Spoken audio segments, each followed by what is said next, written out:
ഒരു കൂട്ടം കൊള്ളക്കാർ ആക്രമിച്ചു. അയ്യോ ഭഗവതി, എന്തായി പറയുന്നേ? സത്യം. പക്ഷേ ആ നിധി നഷ്ടപ്പെട്ടിട്ടില്ല. അത് സാക്ഷാൽ കൊടുങ്ങല്ലൂർ അമ്മ സംരക്ഷിക്കുന്നുണ്ട്. അമ്മ ദേവനാരായണനെയും രക്ഷിച്ചു. അങ്ങീ പറയുന്നതൊക്കെ സത്യമാണെങ്കിൽ അദ്ദേഹം എന്താ വരാത്തത്? രാജകുടുംബം കാശിയിലേക്ക് ഒരു തീർത്ഥാടനത്തിന് പോയിരിക്കുകയാണ്. ദേവനാരായണൻ അവരുടെ കൂടെയുണ്ട്. ആ യാത്ര കഴിഞ്ഞ് അദ്ദേഹം തിരിച്ചെത്തും. ഒന്നുകിൽ എന്നെ ആശ്വസിപ്പിക്കാൻ വേണ്ടി അങ്ങേ ആരോ പറഞ്ഞു വിട്ടതായിരിക്കും, അല്ലെങ്കിൽ പരിഹസിക്കാൻ വേണ്ടി മറ്റു ചിലർ. പരിഹാസത്തിന്റെ ഭാഗമാകാൻ നമുക്ക് പറ്റില്ല. കഴിഞ്ഞ ദിവസം മധുരാപുരിയിലെ രാജചിഹ്നമുള്ള ഒരു കുതിരപ്പവൻ ഗൗരി പരിശോധിച്ചില്ലേ? ആ കുതിരപ്പവൻ ഭവതിയുടെ ഭർത്താവ് മധുരാപുരിയിൽ നിന്നും കൊണ്ടുവന്ന നിധിയിൽ ഉൾപ്പെട്ടതാണ്. തമ്പുരാട്ടി, ക്ഷേത്രത്തിലെ പൂജാരിയുടെ കഷ്ടപ്പാട് കണ്ട് അതിൽ നിന്നും ഒരെണ്ണം അയാളുടെ കയ്യിലെത്തി. പക്ഷേ അതുകൊണ്ട് പുതിയ പ്രശ്നങ്ങളും ഉണ്ടായി. കുതിരപ്പവൻ ഉൾപ്പെടുന്ന നിധിയുടെ ശേഖരം കണ്ടെത്താൻ ശത്രുക്കൾ തന്ത്രങ്ങൾ മെനഞ്ഞു തുടങ്ങിയിരിക്കുന്നു. ഇപ്പോഴും സംശയ. അങ്ങ് പറയുന്ന കഥകള് വിശ്വസിക്കണോ വേണ്ടയോ എന്ന്. പറയുന്ന കഥകൾ ആശ്വാസം തരുന്നുണ്ട്. പക്ഷേ രണ്ടുപേരും കണ്ണുകൾ അടയ്ക്കുക.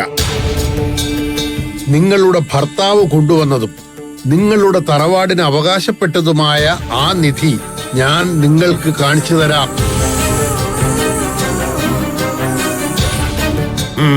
ഇനി കണ്ണു തുറക്കുക.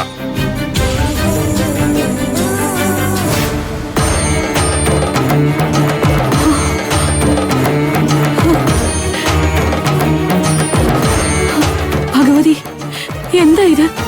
ഈ മായ കാഴ്ച. ഇപ്പൊ കണ്ട സത്യം. ആ നിധി കൈമാറാൻ ഇനി ഒരു താമസവുമില്ല. അതിലെ ഒരു വസ്തുവും അനാവശ്യമായി ചെലവഴിക്കാനോ ദൂർത്തടിക്കാനോ പാടില്ല.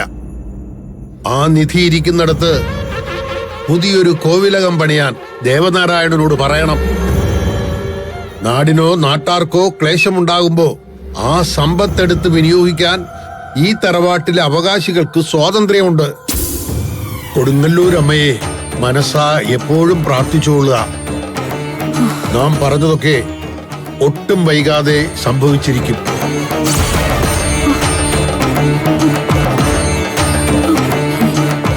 അദ്ദേഹം അപ്രത്യക്ഷമായിരിക്കുന്നു. വിശ്വസിക്കാതിരിക്കാൻ തരമില്ല. നടന്ന കാര്യങ്ങള് പറഞ്ഞതൊക്കെ ശരിയാ. ഭഗവതി കാത്തോണേ. നമുക്ക് കിട്ടിയ സ്വർണ്ണ നാണയങ്ങൾ ആരോ എവിടുന്നോ മോഷ്ടിച്ചതാ. അത് വെറും സ്വർണ്ണ നാണയങ്ങളല്ല, അതിലേതോ രാജമുദ്രയുണ്ട്. എത്രയും പെട്ടെന്ന് നാടുവാഴിയെ ഏൽപ്പിക്കണം. കട്ടതോ കൊള്ളയടിച്ചതോ ആയിക്കോട്ടെ, വിറ്റ് പണം തരാൻ കീഴെടുത്ത സാവിത്രി തയ്യാറാ. കീഴെടുത്ത സാവിത്രിയോ? ആ പേരെന്റെ മുമ്പിൽ പറഞ്ഞു പോരുത്. എന്താ പറഞ്ഞാല്? ആളുകൾ പലതും അടക്കം പറയുന്നുണ്ട്. ക്ഷേത്ര പൂജാരിയെ ശ്രീധരൻ നമ്പൂതിരി കീഴെടുത്ത മനയിൽ അന്തി ഓർക്കുന്നൊക്കെ. എന്താ അതൊക്കെ സത്യാണോ?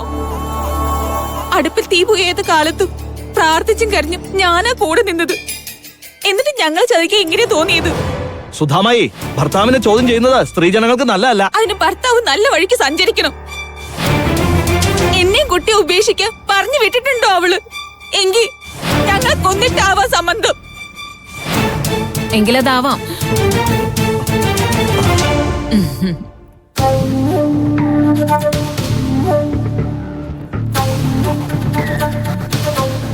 കുതിരപ്പവൻ വാങ്ങാൻ വന്ന വ്യാപാരികൾ തയ്യാറാണ്. തിരുമേനി അത് എടുത്തോണ്ട് വരാം. ഇപ്പൊ വരാം. എന്താ സുധാമായി, സുഖല്ലേ? അല്ല, ദുഃഖാണ്. ദുഃഖം മാത്രം. കാരണം നിങ്ങൾ തന്നെ. ദൈവം ചിലത് ചിലരുടെ തലയിൽ വരയ്ക്കും. എന്റെ തലയിൽ വരച്ചിരിക്കുന്നത് എല്ലാം അനുഭവിക്കാനുള്ള യോഗ. അസൂയപ്പെട്ടിട്ട് കാര്യമില്ല. ഇത്തരത്തിൽ അഴിഞ്ഞാടി നടക്കുന്നതിനോട് ആർക്കാണ് അസൂയ? അഴിഞ്ഞാട്ടോ. കീഴടത്ത് സാവിത്രി ഒരാളുടെ നേരെ കൈ ചൂണ്ടിയാലേ അയാളുടെ ജന്മം ഇല്ലാണ്ടാവും. അറിയോ നിനക്ക്?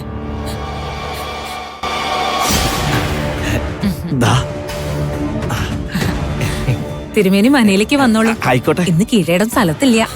അത്താഴം അവിടുന്നാവാം. ആയിക്കോട്ടെ. ഉറക്കും. ഓ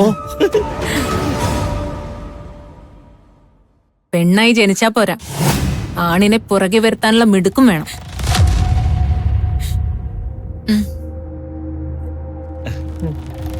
നിക്കാം.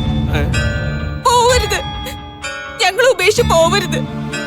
അടങ്ങി ഒതുങ്ങി കഴിഞ്ഞാ അതിസമ്പന്നയായിട്ട് അങ്ങ് ജീവിക്കാം. ചോദ്യം ചെയ്യാനാ ഉദ്ദേശമെങ്കില് ചത്തോളൂ രണ്ടും കൂടെ.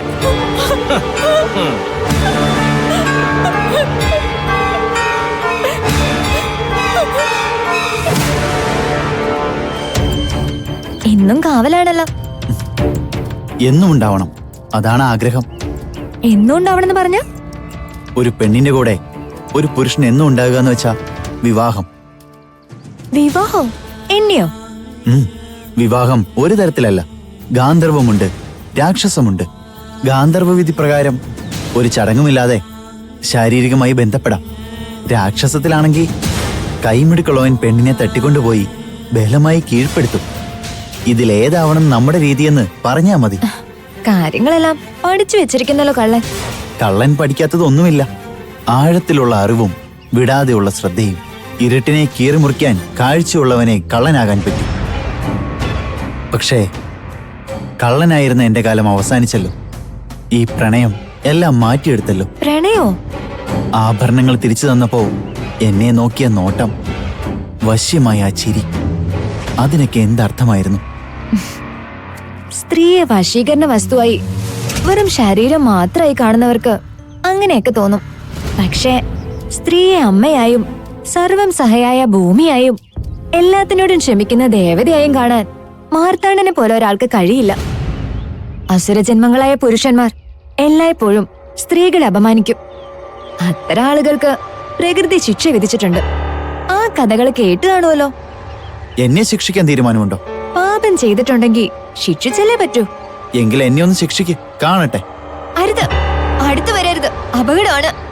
അതാണ് എനിക്കിഷ്ടം.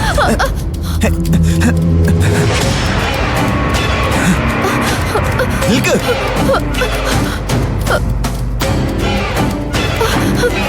നിൽക്കാൻ.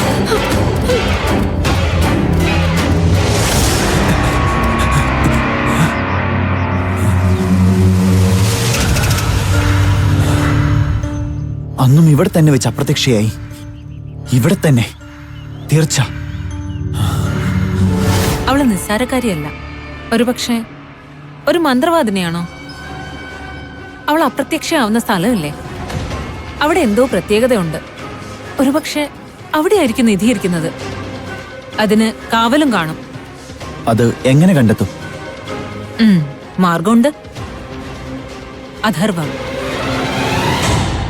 ക്ഷേത്രപൂജാരി ശ്രീധരൻ നമ്പൂതിരി ആള് സാത്വികനാണ്. പക്ഷെ അഥർവം അഭ്യസിച്ചിട്ടുണ്ട്. അയാള് ഞാൻ എന്ത് പറഞ്ഞാലും വിശ്വസിക്കും. പക്ഷെ ഞാൻ വിശ്വസിക്കില്ല. എല്ലാ കാലത്തും നമ്മെ പറ്റിക്കാന്നാണോ വിചാരിച്ചിരിക്കുന്നത്? ഞാൻ നാടുവാഴിയുടെ കൊട്ടാരത്തിലേക്കാ പോണത്. നിന്റെ ഈ ജാരനുമായി നടത്തുന്ന ഗൂഢാലോചനയുടെ കാര്യം ഞാൻ നാടുവാഴി അറിയിക്കും. രണ്ടാളും തുറങ്ങി കിടക്കുന്ന എനിക്ക് കാണണം. നാടുവാഴിയുടെ ശിക്ഷ പിന്നെ ആവാം. ആദ്യം സാവിത്രി വിധിക്കുന്ന ശിക്ഷ നടക്കട്ടെ.